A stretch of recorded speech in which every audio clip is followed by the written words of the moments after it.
एक कहानी बहुत फेमस कहानी चलती है, वो इंग्लिश के राइटर में थी। मैंने एक बार वो इंग्लिश में पढ़ी थी।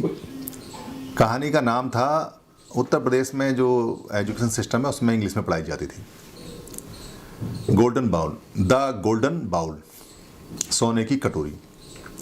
वो कहानी हमने कई बार पढ़ी, बड़ी रोचक कहानी लगी और अच्छी भी लगी। उसमें कहानियाँ भी आती थी, मतलब जो उसमें क्वेश्चन आंसर आते थे। कहानी वो इस प्रकार है कि एक गांव में एक बूढ़ी औरत और उसकी एक पोती रहते हैं। बहुत अमीर कभी किसी ज़माने में रहे, बड़ी आलीशान उनकी कोठी, मगर अभी तो उस कोठी में कोई साफ सफाई करने वाला भी नहीं है। लड़की है वो और उसकी बूढ़ी दादी है। दादी को अपने पुराने दिन याद हैं, मगर जो पोती है उसको पता नहीं कि हम कितने बड़े लोग थे और हमारे साथ क्या हुआ। वो अपने में मस्त रहती है।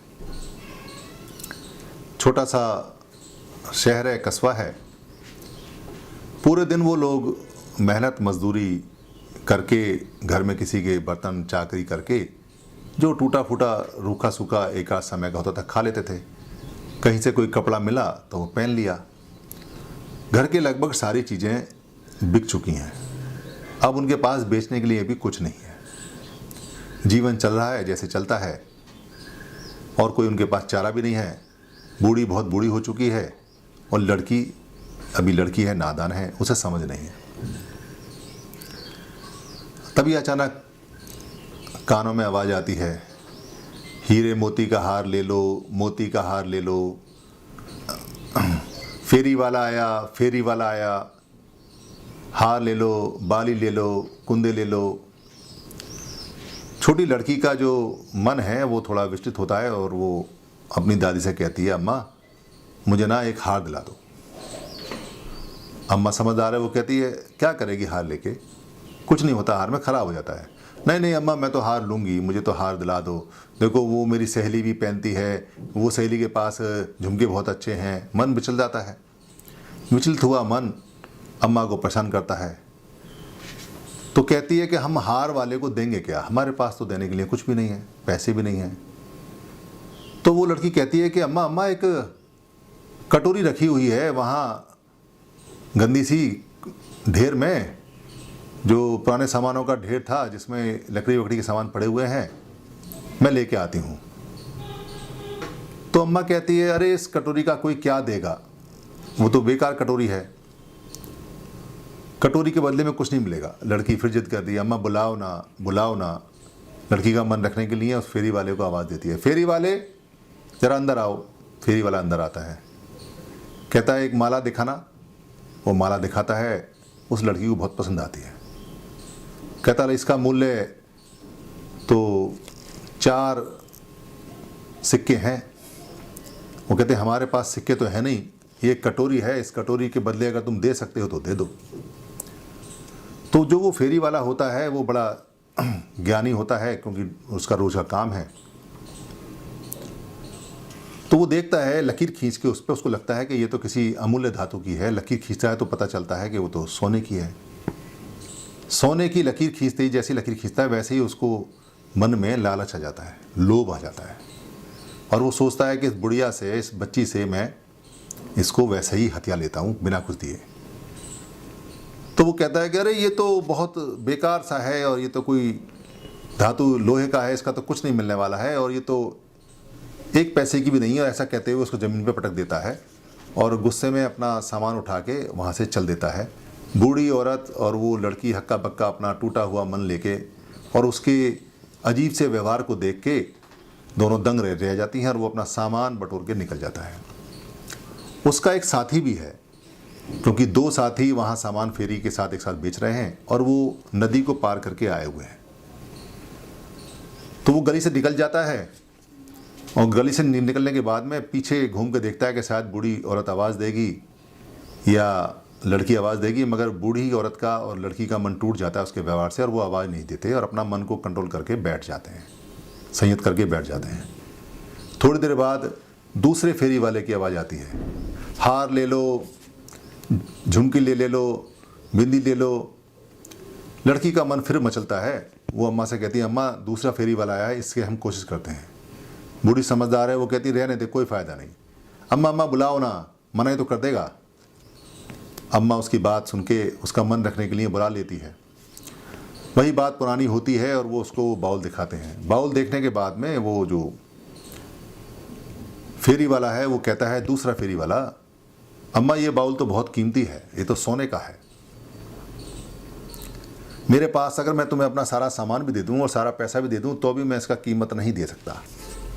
मैं इसका कुछ नहीं करूंगा, तुम इसको बाउल को रख लो, इस कटोरी को रख लो। तो बूढ़ी औरत कहती है, अरे अभी एक फेरी वाला आया था, वो तो कहता था कि ये 1 पैसे की भी नहीं है। ऐसा लगता है कि तूने इसको छुआ है तो तेरे हाथ से ये सोने की हो गई है। तो तू एक काम कर, इसको रख ले और हमको तो हार दे दे, हमें कुछ नहीं चाहिए। तो कहता है कि नहीं, मेरे पास इतना पैसा नहीं है। तो वो बूढ़ी कहती नहीं, तू इसको रख ले। और बूढ़ी उसको इंसिस्ट करती है, फोर्स करती है। वो कहता अच्छा ठीक है। तो वो उसको 500 सिक्के जो उसके पास होते हैं वो देता है और 8 सिक्के अपने पास रख लेता है नदी को पार करने के लिए, और बाकी सारा सामान भी उसको देता है और उस कटोरी को अच्छी तरह से बांधता है और निकल जाता है। फिर जो पहला फेरी वाला है, जो लालची फेरी वाला है, उसको ध्यान आता है कि अरे मैंने अच्छी डील थी, अच्छा सौदा था, गुस्से में छोड़ दिया, चलो मैं दोबारा जाता हूँ और बूढ़ी को कुछ थोड़ा बहुत दे के उसको ले आता हूँ। तो वो फिर गली में जाता है और जाके कहता है, अरे बूढ़ी औरत कहाँ गई है, लाओ वो कटोरी दे दो, चलो मैं तुम्हें हार दे देता हूँ और तुम मुझे दे दो, तुम मुझे कुछ मत देना, मैं घाटा उठा लूँगा। तो बूढ़ी कहती है, भाई तुम तो कहते थे कि ये 1 पैसे का नहीं है, वो दूसरा फेरी वाला आया, वो तो देखो सारा सामान भी दे गया और ये 500, 8 कम 500 के सिक्के भी दे गया, और तुम तो कहते थे कुछ नहीं है, वो तो कहता है ये सोने की है। इतना सुनते ही वो जो लालची फेरी वाला था उसका ब्लड प्रेशर बढ़ जाता है, क्योंकि लालच बढ़ जाता है, उसका नुकसान हो गया। और ब्लड प्रेशर बढ़ने के साथ साथ में वो उसके दिमाग में सूट कर जाता है और दिमाग में सूट करने से उसकी एक नस फट जाती है और वो तेज़ी से भागता है नदी की तरफ, पागलों की तरह हरकत करता हुआ, मुझे नुकसान हो गया, मुझे कटोरी चाहिए, कटोरी चाहिए।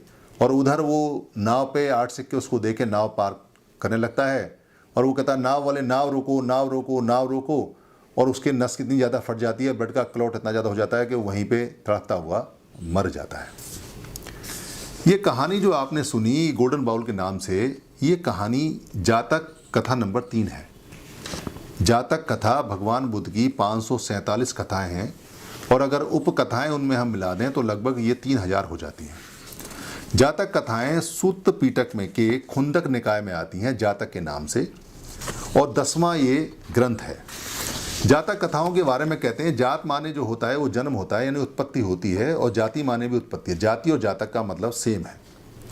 और जात दिवस यानी कि उत्पत्ति का दिवस भी होता है जिसे जन्मदिन मनाते हैं। जातक कथाएं वो कथाएं हैं जो कुछ बुद्ध ने बताई हैं। कहते तो ये हैं कि बुद्ध के जन्म की घटनाएं हैं, बुद्ध ने अपनी मेमोरी खोली और पीछे जो घटनाएं बताई वो हैं। मगर आप इस पर यकीन कीजिए या मत कीजिए, उसका कोई फ़ायदा नहीं, क्योंकि कथाएं लगभग मिक्स हो चुकी हैं। कथाओं का सार समझिए कि कथाएं सार क्या कहती हैं। जातक कथाएं बुद्ध के बाद जो बनी, जो भिक्षुओं ने जो धम्म को सिखाने के लिए पब्लिक, औरत या जो भी लोग थे वहाँ थे गांव वाले, उनको बहुत सरल शब्दों में बताने के लिए कथाएं बनाई। कुछ कथाएं बुद्ध ने भी बनाई। उन कथाओं में बुद्ध खुद कभी नायक होते थे, कभी सहनायक होते थे, कभी वो खाली दर्शक होते थे। कथाएं बहुत तरह की हैं। ये कथाएं पद में हैं, यानी कि कविताओं के रूप में हैं, जो बाद में टीका करके अर्थ करके इनको गद्य में ही बनाया गया। जो कहानी मैंने आपको सुनाई, ये कहानियाँ दुनिया भर में फेमस हैं। वड्ड कथा, वड्ड कहा पंचतंत्र के अंदर है, व्रत कथा मंजरी में है, कथा सरिता सागर में है, हितोपदेश में है यानी हित उपदेश में है, ये सब की कहानियाँ भी हैं। अलिफ लैला जो अरेबियन नाइट्स हैं उसके अंदर भी कुछ कहानियाँ हैं। ये जातक कहानियाँ बुद्ध के बाद पूरी दुनिया में प्रचलित हुई, क्योंकि ये यूनिवर्सल ट्रूथ हैं। इसमें जो सिखाया गया है वो सील, समाधि और प्रज्ञा सिखाई गई। इन कथाओं में आडंबर नहीं है, इन कथाओं में चमत्कार नहीं है। अगर किसी कथा में आडंबर और चमत्कार है और वो टॉलरेबल नहीं है तो वो कथा मिक्स की हुई है। मिक्स हुई कथाएं भी चल जाती हैं। कई बार इसमें कथाओं में गप्पी, कथाएं तो कथाएं, कहानियाँ तो कहानी है।